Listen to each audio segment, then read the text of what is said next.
சுவிசேஷம் 19ஆம் அதிகாரம் அந்த முதல் வசனம் 2ஆம் வசனம் வாசிங்க. அவர் எரிகோவில் பிரவேசித்து அதன் வழியாக நடந்து போகையில் ஆயக்காரருக்கு தலைவனும் ஐஸ்வர்யவானுமாய் இருந்த சகேயு எனப்பட்ட ஒரு மனுஷன் இயேசு எப்படிப்பட்டவரோ என்று அவரை பார்க்க வகை தேடினார். ஆமென். சகேயு எனப்பட்ட ஒரு மனுஷன், வரி வசூலிக்கிற ஒரு மனுஷன். அவனை எல்லா ஜனங்களும் என்ன பண்ணுவாங்கன்னா சபிப்பார். எல்லா ஜனங்களும் அநியாயமாய் வட்டி வாங்குகிறவனை என்ன பண்ணுவாங்க, நம்ம வட்டி கொடுக்கும் பொழுது நம்ம என்ன ஆசீர்வாதமா அவனுக்கு விருத்தி அவனை சொல்றோம் இல்லை, கஷ்டப்பட்டுதான் என் பணத்தெல்லாம் இப்படி அநியாயமாய் வட்டிக்கு கொடுக்கிறேனே அப்படின்னு தான் சொல்லி கொடுக்கும். அப்போ அதே போலதான் அந்த சகையும் அவன் வாயிலிருந்து வருகிறது தான் வரி. அவன் என்ன நினைக்கிறானோ அதுதான் வரி. அப்ப அந்த வரியை அநியாயமாய் வாங்கின ஒரு மனுஷன். அப்போ எரிகோ அந்த பக்கமா இயேசு போகும் பொழுது இந்த சகையுக்கு ஒரு ஆசை, இயேசு எப்படிப்பட்ட அவர் தான், இயேசுவை பார்க்கணும் அப்படின்னா போதும், அது ரட்சிப்பு அதெல்லாம் விரும்பப்படவே இல்லை. இயேசுவை குறித்து கேள்விப்பட்டார், அவரை பார்க்கறதுக்காக தான் வகை தேடினார். ஒரு சின்ன காரியங்கள், எப்படிப்பட்ட ஒரு காரியம் பாருங்க, வகை தேடினார். குள்ளனாய் இருந்தபடியினால் அங்க இருக்கிற எல்லா ஜனங்களும் பரியாசம் பண்ணினதை பார்த்தாலும் அது என்ன பண்ணல, தன் இதற்கு உடல.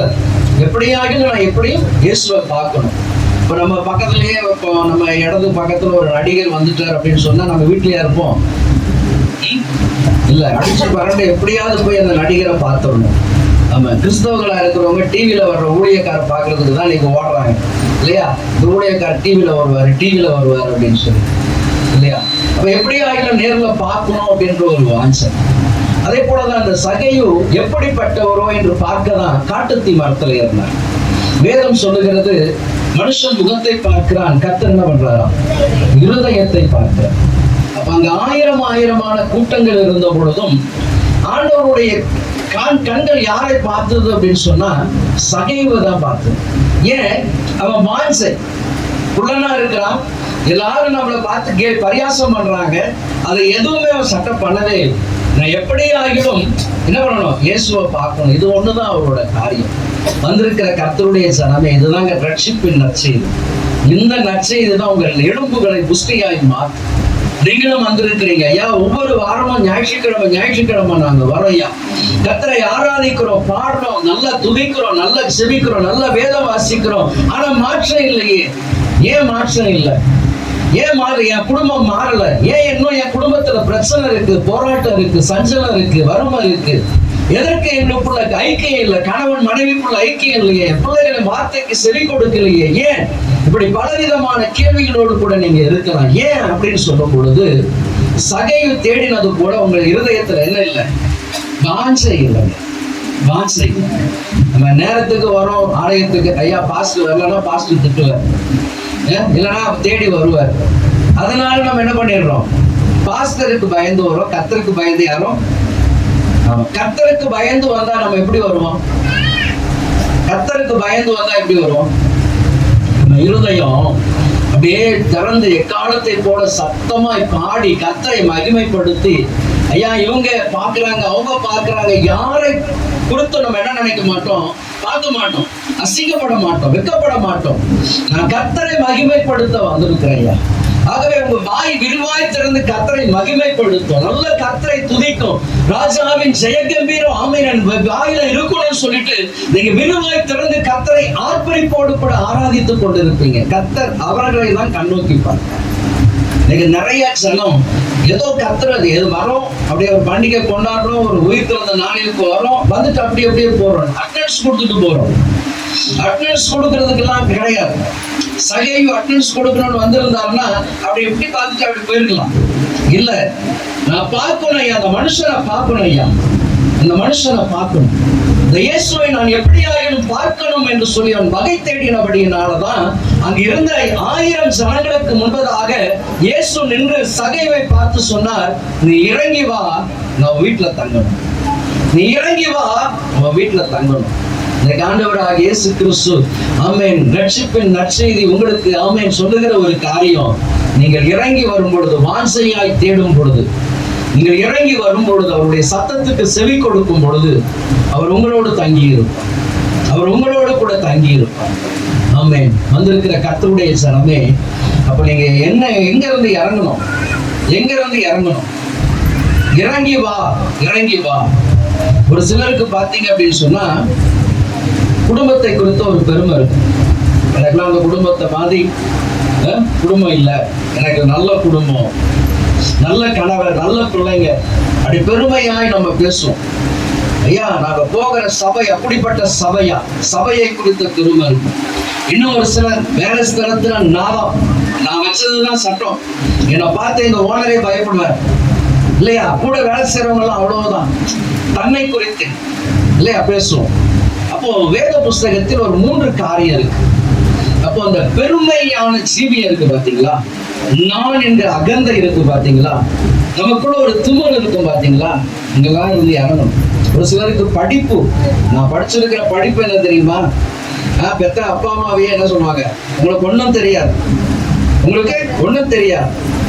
படிச்சு உன்னை படிக்க வச்சு உன்னை ஆளாக்கக்கூடிய பெற்றோரை பார்த்து நம்ம என்ன சொல்றோம், உங்களுக்கு ஒண்ணுமே தெரியாது, ஒண்ணுமே தெரியாது. ஏன்? நான் படிச்சிருக்கிறேன். இந்த படிப்பு கொடுக்கக்கூடிய ஒரு கர்வம் இருக்கு பாத்தீங்களா, ஒரு பெருமை இருக்கு பாத்தீங்களா, இதுல இருந்தெல்லாம் என்ன பண்ணணும்? இறங்கணும், இறங்கணும்.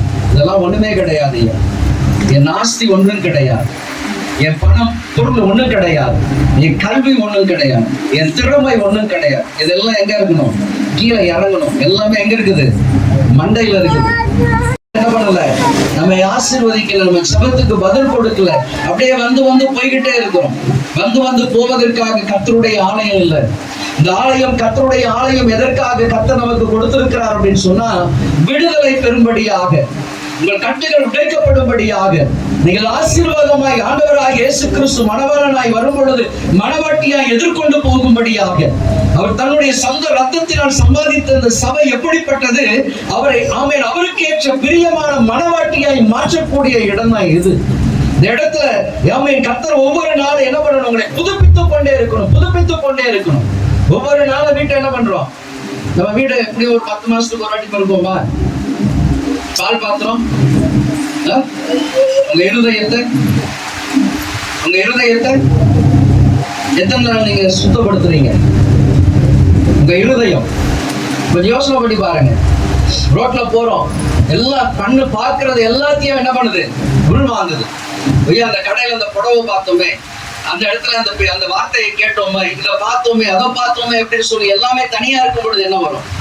ஆமா, மாடு அசை போடுற மாதிரி இந்த உள்ளுக்குள்ள இருக்கக்கூடிய காரியங்கள் நீங்க தனிமையா இருக்கும் பொழுதுதான் அசை போடும். யார் யாரை பார்த்தோம், என்னென்ன காரியம் நீங்க பாவம் செய்யல, ஆனா உங்க இருதயத்திற்குள்ளாக இந்த நினைவுகள் கொண்டு வந்துகிட்டே இருக்கும் பாத்தீங்களா? இப்ப கர்த்தருடைய ஆலயத்திலேயே நம்ம உட்கார்ந்து இருக்கிறோம் இல்லையா? அப்ப எல்லாருமே உட்கார்ந்து இருக்கிறோம். எல்லாருடைய கண்ணுடைய தூக்கத்தினுடைய சொக்கிக்கிட்டு கிடக்குது.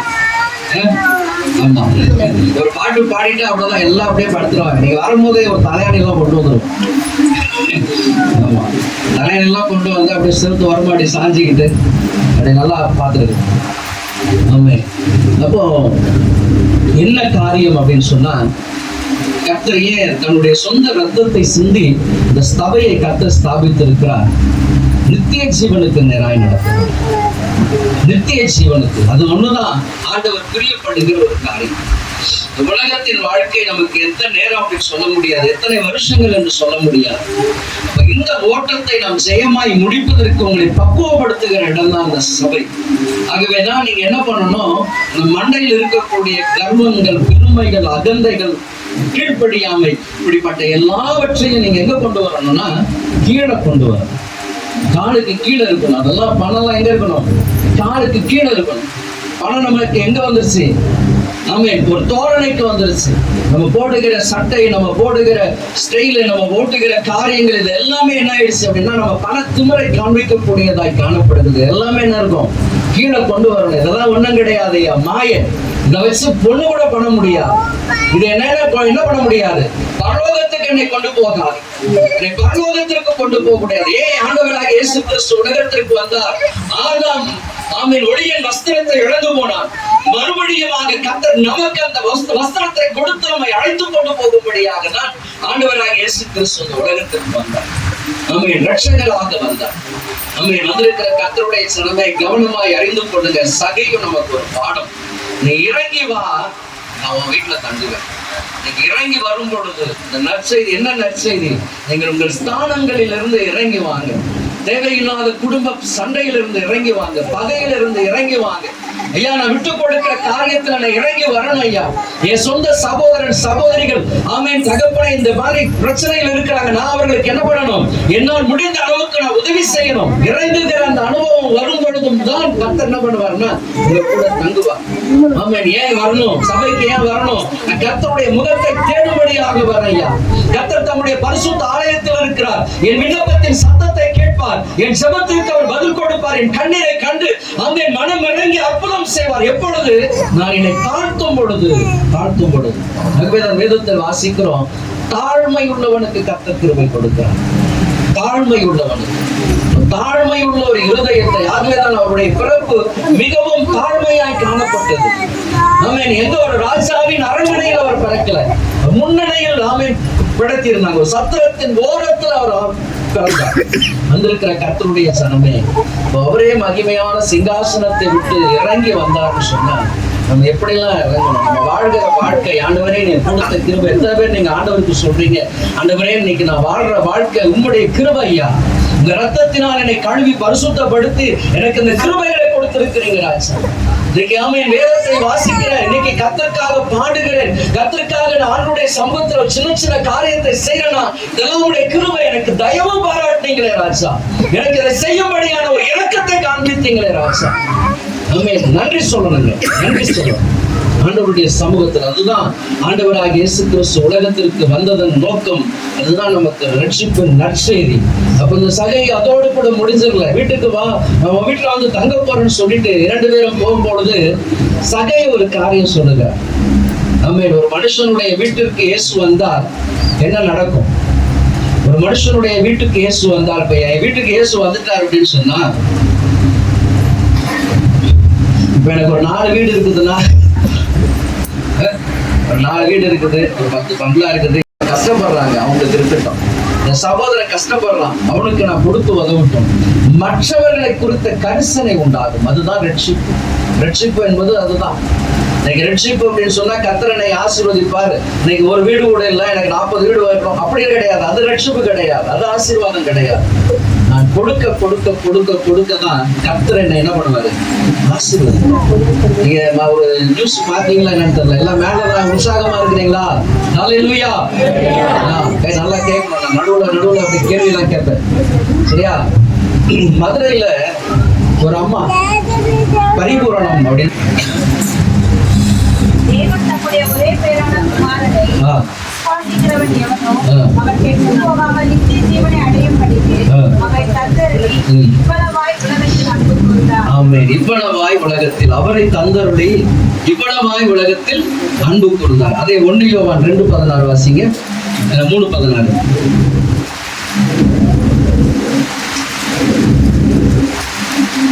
1 யோவான் 3:16.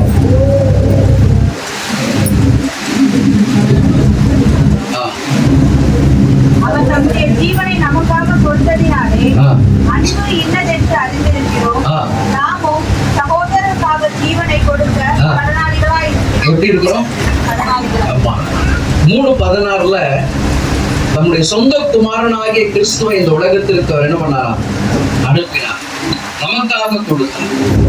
அதே 3:16 1 யோவான் 3:16 என்ன சொல்றது? கொடுத்ததினாலே அறிந்திருக்கிறோம். நல்ல வாசிங்க. சகோதரருக்காக கடனாளிகளா இருக்கிறோம். குடும்பமா கொஞ்சம் யோசனை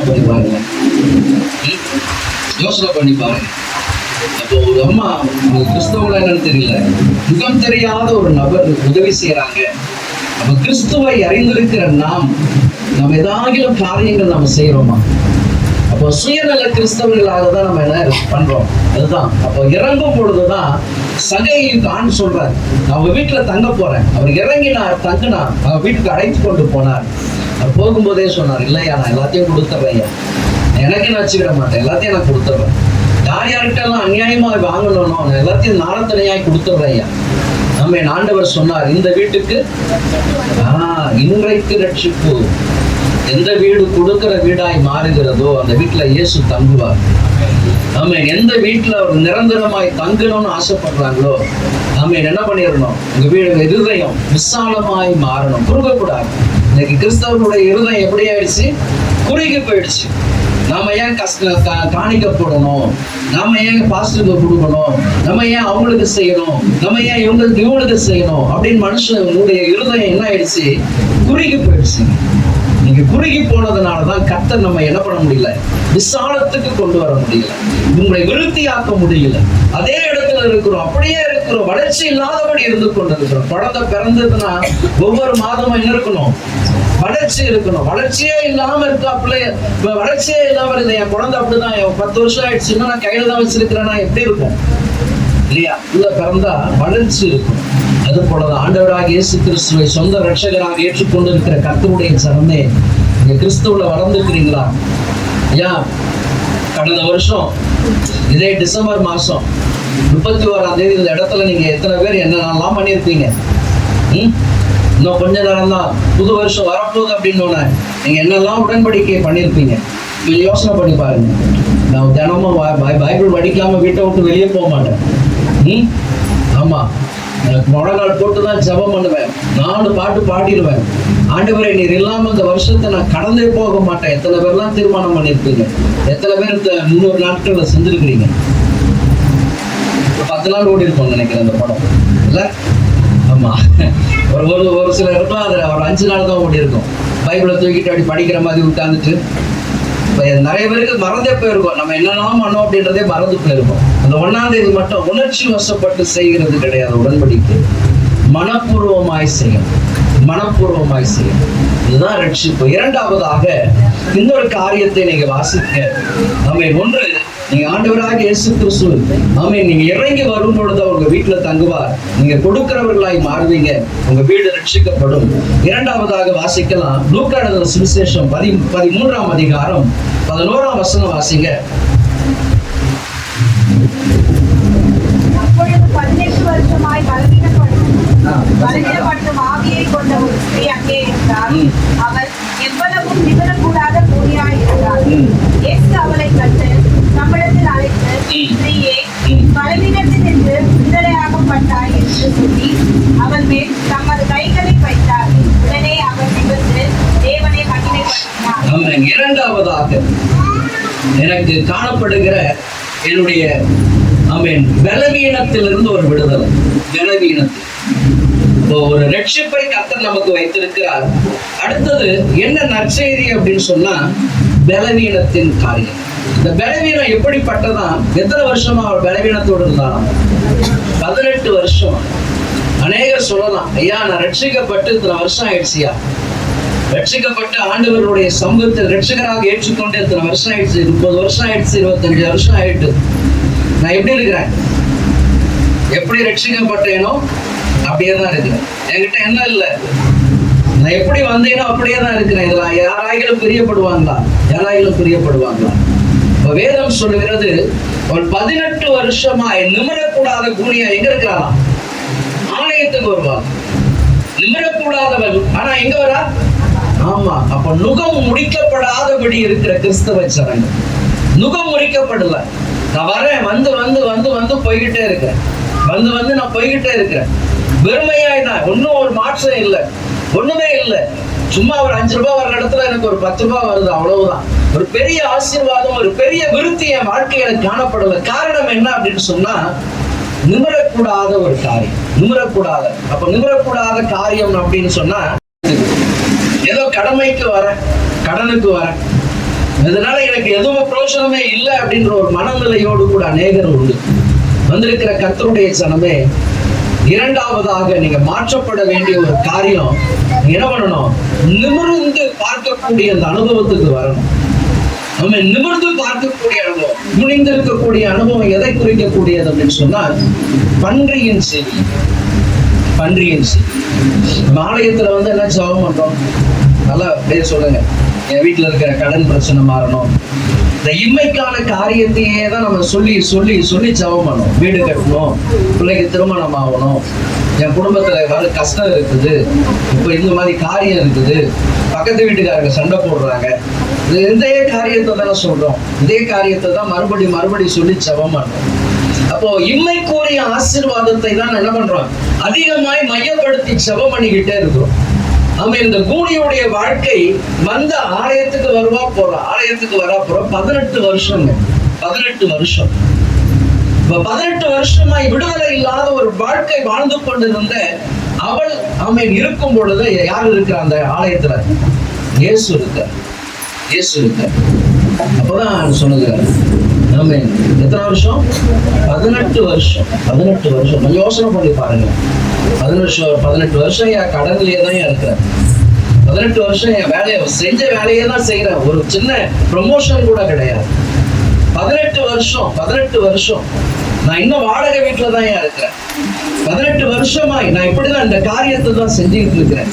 எந்த ஒரு தேக்க நிலை இருந்தால் என்ன இருக்கும், எப்படி இருக்கும் பாருங்க. கொஞ்சம் யோசனை பண்ணி பாருங்களேன். வீடு கட்டிட்டு பூசாம இருக்கிறோம் அப்படின்னு சொன்னா அந்த வீடு எப்படி இருக்கும்? சந்தோஷமா இருக்குமா? பார்க்கும்போதுதான் கஷ்டமா இருக்கும். ஐயோ, கொஞ்சம் பணம் வந்தா இந்த காரியத்தெல்லாம் ஒழுங்குபடுத்தலாமே. இதே மனநிலை தான்.